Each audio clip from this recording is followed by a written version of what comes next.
tal? ¿Cómo estáis? Bueno, estoy haciendo un vídeo después de semanas sin subir contenido. Me quedé sin acceso al equipo, al ordenador, absolutamente a nada. De hecho, no sé si se aprecia o no, pero estoy grabando con una webcam con bastante baja resolución, la que trae el portátil integrada. No hay otra cosa. Y he tenido que de nuevo buscar pues software para poder grabar la pantalla, para poder hacer todo. ¿Por qué? Porque me cogió precisamente en un viaje, trabajando desde aquí, desde Madrid, me cogió todo el tema este, se declaró el estado de alarma y vaya, he tenido dificultad para volver a Londres y entonces estoy aquí ubicado en Madrid ahora mismo, en el foco de la resistencia de todo lo que está pasando dentro de España y una de las ciudades más afectadas por el tema del bicho. Entonces, claro, he ido haciendo entrevistas por radio para Intereconomía, para el programa de Mercado de Divisas con Raúl Castillo y he ido subiendo alguna que otra, pero ya había ganas de comentar un poco con los que ya me conocéis y que me contactéis por vía privada, que subiese algo y comentase qué está pasando.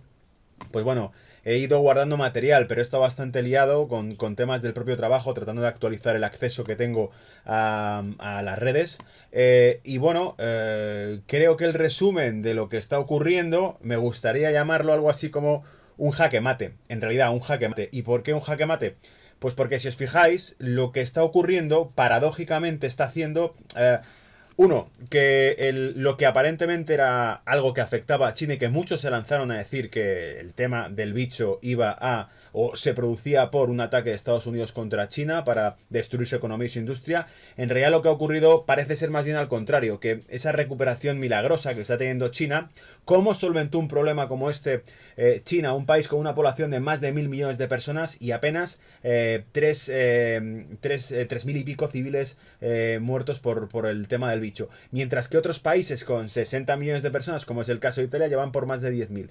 Parece muy extraño que hayan solventado una crisis como esta tan rápido y con tan pocos daños. De hecho, asegura China estar al 95% de su capacidad productiva. Y se convierte con ello, además, en el abastecedor, el proveedor, la fábrica, como ya lo era antes, pero ahora sin cuestión alguna, de material sanitario para el resto del mundo con una altísima demanda. Incluso algunos artículos citaban que estaba proveyendo de material sanitario a los propios Estados Unidos. El propio presidente Macron también ha citado que era algo así como una vergüenza que países miembros de la Unión Europea estuviesen recibiendo más apoyo o ayuda por parte de China en cuanto a material sanitario o por parte de científicos rusos, militares, virólogos militares rusos dentro de Italia, en la zona norte.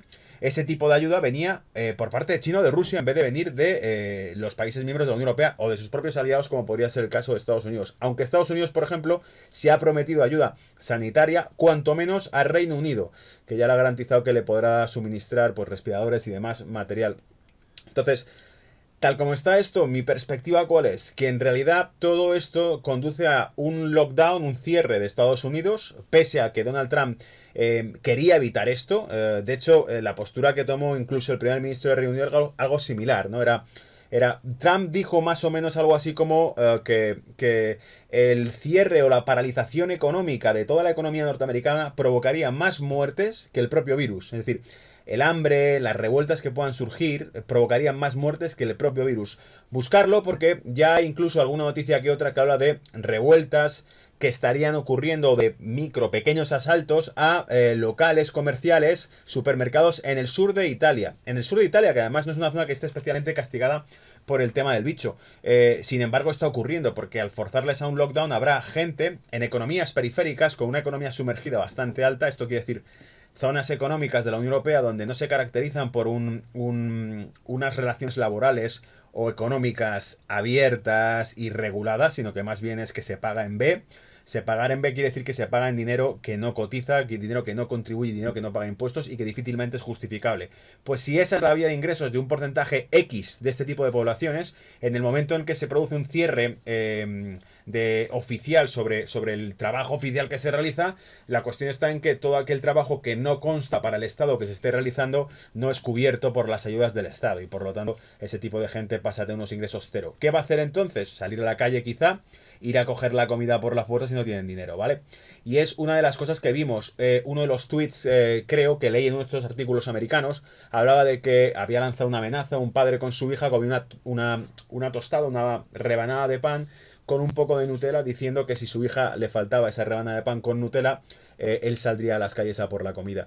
Entonces, bueno, esa es la situación actual. Bien, en ese contexto en el que estamos viendo que los países ricos empiezan a tener problemas, vemos que China, que era la segunda economía del mundo, pasa a ser el que provee, abastece científicamente y materialmente a los países en turbulencias sin problemas. Incluso, como digo, esa especie de guerra fría informativa en la que Estados Unidos trata de sacar la cara, de ser puntero, de demostrar que tienen recursos de sobra para superar problemas como estos, pero que China afirma estar mandando, hoy leíamos en, no sé si era Sputnik RT alguno de estos, cuidado con eso porque hay que verificar de dónde viene eso, pero China estaba mandando también material sanitario a Estados Unidos, lo cual no sería extrañar porque al fin y al cabo son la fábrica del mundo, pero sí marca una tendencia clara de lo que va a ocurrir. Si Estados Unidos realmente empieza a cerrar su economía ahora, a paralizar absolutamente toda actividad, y despunta como ya hizo el dato de desempleo la semana pasada, que pasó a ser una cifra récord, 3 millones de non-farm payrolls, de solicitudes de desempleo, pues esto significará que mientras la mayor economía del mundo empieza a cerrarse y a paralizar las máquinas, la segunda mayor economía del mundo está supuestamente al 95% de capacidad productiva, ¿vale? Por eso digo que es un jaque mate, porque esa guerra comercial en cuestión de 2 meses ha dado un giro, por lo que parece, de 180 grados. Y este problema que afectaba a China, parece ser que China lo ha resuelto en tiempo récord, y el resto de países están viendo que el problema es muy gordo, muy serio, y que les está costando capearlo y resolverlo de manera eficiente. Así que sí, la situación, en mi opinión, da un giro de 180 grados. En el contexto económico, para los que habéis seguido este canal durante tanto tiempo, sabéis que hemos pasado de algo que parecía una especie de teoría conspirativa sobre lo que ocurría en los mercados internacionales y sobre ese citado tantas veces reseteo del sistema monetario hacia un nuevo sistema monetario. Hemos pasado de eso, que era una especie de leyenda urbana o de una teoría, a la realidad que estamos viendo hoy. La mutualización de las deudas hipotecarias a determinados grupos de la población. El pago de salarios sin importar el que esté suspendida la actividad. ¿Qué más? La suspensión del pago de impuestos a determinadas empresas o autónomos. Este tipo de medidas, hace un mes o dos, a cualquiera de vosotros os habrían sonado como ciencia ficción y no habríais creído que era posible. Sin embargo, a otros tantos que habéis especulado alguna vez con la idea de un Nesara o un Gesara, de un reseteo monetario que aboliría la deuda, que promulgaría una ley que decretase la abolición de la deuda y un reset, un borrón y cuenta nueva, podía ocurrir. En realidad lo que veíamos de fondo era una divergencia entre lo que es la economía financiera y la economía real. No de ahora, sino de todas las crisis financieras que hemos visto durante los últimos 30 años. Empezando por la década de los 90, finales de la década de los 90, las .com, la de 2008. Toda explosión de burbujas se ha traducido en que el sistema financiero, muchos dicen que desde entonces estaba quebrado y todo lo que se ha hecho desde entonces ha sido fabricar papel para tapar esos agujeros. Se ha ido produciendo, en mi opinión, lo que parece ser una divergencia entre la realidad y el sistema financiero. Esa divergencia se ha hecho mucho más agresiva, mucho más divergente, mucho más evidente desde la crisis 2008, cuando hemos visto que los activos financieros estaban artificialmente inflados en los mercados, en las pantallas cotizaban con niveles de precio que habían recuperado de sobra la crisis financiera de 2008, y sin embargo, los activos reales, los agentes económicos reales que participan en cualquier tipo de economía, aquellos agentes que interactúan y transaccionan, las empresas, las familias, los inversores, los ahorradores, este tipo de personas físicas tangibles, no parecen haber recuperado la actividad previa a aquella crisis 2008. Por lo tanto, existe esa divergencia entre los precios, los niveles de precio en los activos financieros y los niveles de precio en la actividad real. La falta de inflación, la falta de unas cifras de consumo fiables en buena parte de Europa, una tasa de paro muy débil que difícilmente se recuperaba y a base de reformar el mercado laboral, a base de trucar esos números. Ya no es que se recupera empleo, es que el empleo que se va recuperando es con parches, son empleos de dudosa calidad que nada tienen que ver con los empleos que se conseguían en épocas fructíferas en las que tenías un empleo pues indefinido y con ciertas garantías para poder endeudarte, comprar activos inmobiliarios, una casa, una familia, etcétera, etcétera. Toda esa realidad parece que desapareció. Lo hemos dicho más de una vez, era normal. La clase media estaba desapareciendo. ¿Qué nos queda ahora por delante? Bueno, pues por delante lo que parece estar quedando, y ahora os sacaré gráficos, Lo que parece estar quedando por delante, y es especular 100%, es una especie de nacionalismo o socialismo que se va a producir en las economías occidentales para sobrevivir. El hecho de que el Estado anuncie intervenciones directas sobre el sector privado y público, como ha hecho España en el estado de alarma, ha decretado la libre intervención, la libre disposición, tanto de locales, todo tipo de zonas que puedan ser necesarias o utilizables, y sector privado o público puede ser intervenido simplemente con fines de seguridad nacional o con fines de resolver un problema de seguridad nacional o de salud, ¿no? en el Estado. Por lo tanto, vemos que realmente eso por un lado, y luego por otro lado que ese mismo Estado anuncia un rescate de 200.000 millones. Hemos padecido años y años atrás de ajustes económicos y de recortes presupuestarios que son tirados o dinamitados por la borda. Ahora mismo se vuela por los aires todo este ajuste cuando se anuncia un ratio de endeudamiento brutal que significarán ese tipo de rescates, y que van a poner además en jaque mate también la propia integridad del euro, cuando el propio presidente Macron, como digo, ha dicho que era una vergüenza que China o Rusia tuviesen que estar ayudando a países miembros de la Unión Europea. Y cuando el propio presidente de España, en este caso Pedro Sánchez, que todo el mundo creo que estará de acuerdo con esto, al menos los que seguís este canal y estáis bien informados, es un mandado más, es una delegación de Bruselas la que ejecuta lo que se le pida, como ya hacían los gobiernos previos que había en España o los que había en Italia. En cuanto a alguno de estos gobiernos, por ejemplo, ha salido del guión, como era el caso de Liga Norte, ha sido anulado por completo ese tipo de gobierno. No es que lo diga o no es que lo opine, es que son los hechos, lo que ha ocurrido en la realidad. Cuando no acatan una política de la Unión Europea, son puestos en una situación comprometida y desaparecen como tal, ¿no?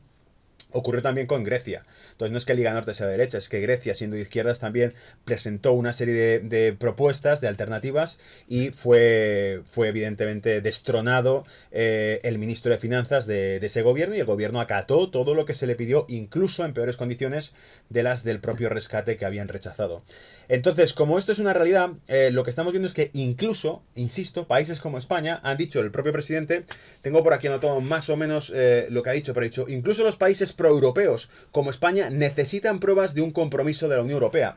Que esto lo diga un mandado de la Administración Central de la Unión Europea significa que hasta los más obedientes de la clase están cuestionando la autoridad del profesor y no creen en que exista realmente una administración a los mandos de la Unión Europea. Y si eso ocurre, y está pasando entre Italia, entre España, entre Francia, contra Alemania, contra Holanda, lo que están moviendo son los cimientos del propio euro. El BCE, el Banco Central Europeo, ha dicho que ese estímulo fiscal del 2% del PIB de los países miembros no creen que sea suficiente y que probablemente haya que recurrir a un 4% por lo menos, el doble de estímulo, 4% del PIB en gasto. Fijaos que a Italia se la puso contra las cuerdas por hablar de una cifra ligeramente superior al 2% del PIB en gasto público, y ahora el BCE está diciendo que como mínimo el 4% para evitar un recorte del Producto Interior Bruto de Europa. Y además la propia Comisión Europea ha estimado en un informe que muy probablemente esto que se está produciendo ahora sea una crisis peor que la de 2009. Solo os quiero recordar que entonces, 2008-2009, veníamos de una época como 2005, 2006, 2007, con alta tasa de inversión, con una actividad económica mucho más fructífera que la que existe actualmente, y por lo tanto, nos encontramos en un escenario bastante más depresivo los años previos estos que nos han sucedido a lo que venga después. Así que, en mi opinión, no será una crisis. En mi opinión, lo que será un cambio de sistema. Un cambio del sistema económico, por eso un reset monetario, y porque, recordadlo, tras la Segunda Guerra Mundial se produjo el Bretton Woods, fue una reunión que se hizo entre los aliados, ¿no?, las principales naciones vencedoras, y que concluyó con que habría un nuevo sistema monetario a nivel global. En este caso fue el dólar. Habría un cambio fijo entre 35 dólares por cada onza de oro, y que entonces el resto de los países miembros utilizarían esa moneda mundial, el dólar, a través de sus reservas de oro, que mandarían a la Reserva Federal, que sería la que emitiría esos dólares a una tasa fija. Fue un tongo porque en los 70 se desestructuró, se cambió ese modelo. Nixon anunció que ya no seguirían con esa tasa fija, y por lo tanto muchos países dijeron, pues devuélveme el oro entonces, porque si no van a seguir con la tasa fija, ahora podrán imprimir papel libremente y cada dólar valdrá cada día menos, y por lo tanto mi oro valdrá menos mañana que hoy, así que quiero recuperarlo ahora, que tiene valor tangible. Bueno, pues eso es lo que llevó a que se suspendiese eso. ¿Y cómo se consiguió eso mantener la supervivencia del propio dólar? Con algo muy sencillo, si ya no tenían una conversión directa con el oro, lo que sí se podía hacer era forzar a que el resto del mundo siguiese manteniendo dólares en sus bolsillos, los bancos centrales del mundo mantuviesen dólares en sus bolsillos a través de algo muy fácil. Debían comprar energía. El planeta entero debe consumir petróleo. Y como el petróleo solamente cotiza en dólares en los mercados mundiales, hacía falta el dólar. Eso es lo que se llamó petrodólar y eso fue lo que mantuvo el dólar como moneda mundial hasta hoy. En 2018, la China, la bolsa de Shanghái, empezó a emitir la energía, el crudo, en su bolsa, cotizado en yuanes y respaldado por oro también. Eso fue el primer desafío o la primera tocada de muerte hacia el petrodólar. Y lo que estamos viendo ahora, esa OPEP desmantelándose, ese crudo hundiéndose, es sencillamente la caída del petrodólar, ¿vale? Entonces, como esto es el sistema monetario actual y se está desestructurando y desplomando, probablemente lo que vamos a ver antes o después y motivo de esta crisis va a ser la propuesta de un nuevo sistema monetario internacional basado en una moneda única y con un gobierno mundial. Es lo que creo que realmente va a ocurrir, es lo que tiene sentido. Todo lo que está pasando no tiene ningún sentido a menos que se vaya a producir una transición de poder hacia una especie de organismo multipolar en el que estén los chinos involucrados. Ya no digo que los chinos destruyan a Estados Unidos, sino que al menos se cree una especie de gobierno mundial, organismo mundial que controle la liquidez global a través de un nuevo sistema monetario y que esté hecho principalmente entre chinos y norteamericanos.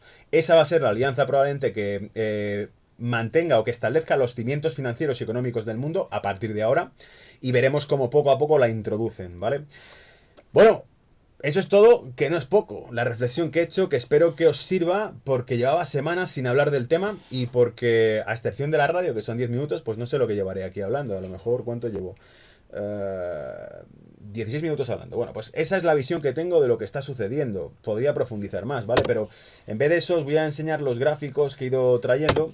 A ver si se pueden ir. Por supuesto, si no lo estás, suscríbete al canal de Brújula de Mercado para compartir y mantenerte al día de lo que se va sacando, ¿vale? Os leo en comentarios y muchos me habéis escrito a través ya de redes sociales. Entonces, claves de mercado ni lo he actualizado. Fijaos, primer gráfico importante, fijaos, esto lo publicaba Bloomberg. Mirad cómo el balance de la Reserva Federal ha pegado un giro radical que no veíamos desde 2009, lo veis ahí. Ese cambio que se ha producido, voy a utilizar esta pizarra nueva que tengo, a ver si queda bien esto. Esto ocurrió en 2009, ¿no? Pues esto es lo que está ocurriendo ahora. Y yo diría incluso que es, si cabe, más fuerte esta subida, que todavía no ha parado, que la de 2009. Entonces, efectivamente, el balance de la Reserva Federal está aumentando drásticamente. Están fabricando billetes como locos para comprar todo lo que haga falta. De hecho, lo que han anunciado son compras ilimitadas hasta que termine la sangría. Entonces, estamos en modo compra masiva y absoluta, todo lo que se mueva. Nadie habría creído en esto, en declaraciones como esas, ni siquiera hace 6 meses. Y está ocurriendo. Ni siquiera hace 6 meses nadie habría pensado que podríamos escuchar cosas como esta. Mutualización de deudas inmobiliarias, mutualización de hipotecas, mutualización, o mejor dicho, impago de impuestos, una amnistía a los impuestos. ¿Quién habría creído en esto? Desaparición de dinero físico, acordaos de eso porque también será otra cuestión que va a ocurrir motivada por esto. Entonces hay multitud de cosas que están pasando y que no serían posibles si no fuese por esta crisis. El propio criptodinero, fijaos el Bitcoin, el recorte que hizo, esto es un gráfico logarítmico, nos muestra claramente, no lo he cambiado, lleva así meses y sin embargo veis como el punto de apoyo que hizo está justo ahí. Voy a sacaros también la pizarra para que se vea esto, pero tenemos justo aquí el punto de apoyo, ¿lo veis? Esa mecha de vela toca justo el soporte de ahí. Creo que además se volverá a testear. Por la razón que sea, creo que este gráfico no está mostrando todo su potencial y que veremos cómo se testean más de una vez esos niveles. Incluso se puede aproximar a los 3.000 dólares por Bitcoin. Pero he insistido más de una vez, la apuesta que tengo sobre el Bitcoin es que no desaparecerá, que esto va a ser una alternativa. Tenéis aquí la energía, es increíble la caída que está teniendo el crudo. Este gráfico es de la semana pasada, pero es que si lo miráis ahora está incluso más bajo todavía. Entonces vemos que en cifras estaría entre los 17 y 18 dólares el barril, que se aproximaría al final de los años 90. Y también está la de los 20 dólares el barril al inicio de la década del 2000, ¿vale? Pero vemos que estamos justo pues en estas zonas. Entonces, ¿qué pasa? Que aquellos que buscáis inversión, creo que no me equivocaría. Aquí hay gente que especula con que el crudo está cayendo, incluso puede cotizar negativo porque con todo lo que está pasando y con este reset, va a haber nueva tecnología que se libere ahora, patentes que existen, que a nivel civil no se utilizan, y esa nueva tecnología lo que nos va a traer va a ser, pues bueno, una nueva era sin hidrocarburos, ¿vale? Esto ya no sé si es ciencia ficción o no, pero claro, hace 6 meses no decíamos que esto podía pasar y está pasando. Entonces no sé si habrá algún tipo de desclasificación de patentes o energía libre que no conocemos hoy en día, pero mientras tanto lo que veo es que está regalado la energía. O sea que aquel que tiene oportunidad de invertir en energía justo durante una época en la que todas las máquinas del mundo se están parando, todo el transporte, el tráfico, el comercio, la industria se está parando, aquel que compra energía en ese momento, si luego resulta que esto se recupera, pues estamos, lo que está haciendo ahora mismo Rusia, lo que está haciendo incluso el propio Estados Unidos, se están comprando reservas de crudo en los mercados porque el crudo está regalado. Entonces aprovechemos ese momento para comprar activos que hacen los bancos centrales, comprar oro, comprar petróleo, ¿vale? Creo que puede ser interesante desde el punto de vista de la inversión. Pero en fin, no soy asesor financiero de ninguno de vosotros y no estoy aquí para eso, estoy simplemente compartiendo mi opinión personal de lo que creo que podría ocurrir. Y sigo, metales refugio, fijaos cómo existe una subida fuerte del oro, interesante que no existe la misma subida, fijaos que el patrón durante 2009 fue prácticamente idéntico para, para el oro y para la plata. El patrón era prácticamente el mismo y sin embargo el oro sí ha despuntado, sí ha superado los $1.600 la onza y la plata no. ¿Lo veis? Es prácticamente el mismo patrón el que ha hecho oro y plata, subida y subida, subida y subida, y de repente la plata se hunde y el oro sube. ¿Por qué motivo? No lo he investigado, la verdad, no tengo ni idea. Pero aún así pienso igual que la plata estaría regalada en este caso, que podría ser una buena oportunidad para acumular también activos en plata a través de ETFs que coticen este tipo de metales preciosos o sencillamente ETFs de oro también serían válidos porque ya sabemos que el oro no... creo además, no está reflejando todo su potencial. Muchos están hablando, esto ya lo he dicho en más de una ocasión, el oro que cotiza en los mercados al 90% es prácticamente oro OTC. OTC quiere decir que es oro sobre papel. Son contratos derivados sobre el oro, no oro físico. Y por lo tanto, no estarían reflejando el oro en los mercados digitales, que es la bolsa de Londres prácticamente la que cotiza el oro, no estarían reflejando el valor real del oro y sí el oro físico que poseen los bancos. Muchos dicen que el oro debería estar ya probablemente en torno por encima de los $2.000 la onza como mínimo y no está ocurriendo porque está controlado por una oferta de contratos sobre papel que se emiten del propio oro. Pero cuando ese papel desaparezca, se reflejarán contratos de oro sobre activos tangibles, sobre reservas reales, físicas de oro, habrá muy pocos y por lo tanto podrá dispararse el precio del oro. Hace meses publicamos un artículo de un profesor de Harvard que decía que el oro cotizaría por encima de $10.000 la onza. Y parecía una locura hasta que explicaba esta cuestión, ¿vale? ¿Qué más? Vamos a sacar algún gráfico más. Metales industriales también es un dato muy significativo el mercado del cobre, porque el mercado del cobre refleja el cableado, los circuitos, todo lo que se utiliza en la producción electrónica. Y ha caído bastante. Si es cierto que la economía o que la industria china está al 95% de su actividad, ¿por qué no se recupera el mercado del cobre? El mercado del cobre además responde, primero, la oferta es Chile, principalmente, y la demanda es China. Entonces, tanto Chile como China tendrían que estar moviendo este mercado. Y si China ha recuperado su actividad y Chile no ha reducido su oferta, el precio debería estar subiendo. Entonces, no es lo que parece que esté ocurriendo. Y sin embargo, también podemos ver que existe una buena zona de soporte, una buena corrección del cobre que nos lo deja a niveles de hace pues 3-4 años y que puede parecer atractivo si esto tira. Si no, incluso podría estar más bajo, como estamos viendo en los gráficos en 2009. El cobre estuvo entre el 1 y 1,5 dólares. Entonces puede que veamos esas cifras si esto sigue. Y dudo mucho que esa recuperación industrial que tiene China tenga un 100% de realidad. Probablemente tenga un porcentaje de propaganda y un porcentaje de realidad como todos. Es el que se cae rodando por unas escaleras en público, todo el mundo le mira y dice, adiós la que se ha pegado. Y se levanta y dice, estoy perfectamente. Pero le duele la rodilla o la tibia o lo que sea, que la lleva a rastras, ¿no? Pero externamente, ¿qué hace? Fingir como que aquí no ha pasado nada y seguir andando. Pues eso puede ser un poco China. China se ha caído rodando por unas escaleras y asegura al resto del mundo que está perfectamente y que no le ha pasado nada. DAX texteando niveles de 2008. Veis como entre el mercado europeo y el mercado americano la renta variable en Europa y en Estados Unidos no es lo mismo y sí había sido lo mismo durante años. Entonces estamos viendo que Alemania ha tenido un susto bien gordo. Alemania ha testeado los 8.000 puntos, ha tenido una caída brutal y sin embargo Wall Street, bueno, los japoneses algo muy parecido, lo tenéis aquí. O sea, las bolsas asiáticas, pongo el Nikkei, pero es que si busquáis el índice Hansen de Hong Kong o el Shanghai Composite, vais a ver que igual tiene un talegazo increíble. Y no he puesto el SP, pues yo pensé que no había puesto por aquí el SP. Ah, sí, está aquí el SP. El SP, fijaos que corrige, pero no llega a su corrección hasta los niveles de 2008-2009, que son los 1500 puntos. El SP se ha mantenido por encima de los 2000 puntos, no ha llegado a esos 1500 puntos. Sin embargo, el DAX, pues sí, el DAX ha taladrado todos los niveles y ha llegado a niveles de cotización de sus activos cercanos a los 8000 puntos, ¿vale? En fin, el dólar refugio, vemos como el dólar sigue golpeando fuerte para arriba, estamos casi en los 100 puntos del índice, de hecho ha llegado a estar prácticamente en 100 puntos el índice dólar. Eso significa que hay un refugio, y hay un refugio, pienso también, porque hay una recapitalización de inversiones. Es decir, que todo el que está saliendo pitando, el que está vendiendo, está demandando dólares porque vende el activo y recupera el dólar, ¿vale? Y eso hace que al vender los activos, acciones, bonos, lo que tengas, y quedarte en liquidez, estás demandando de nuevo dólares. O sea que el dólar está reflejando refugio, está reflejando que la gente no sabe lo que pasa, se queda con la liquidez y punto, ¿vale?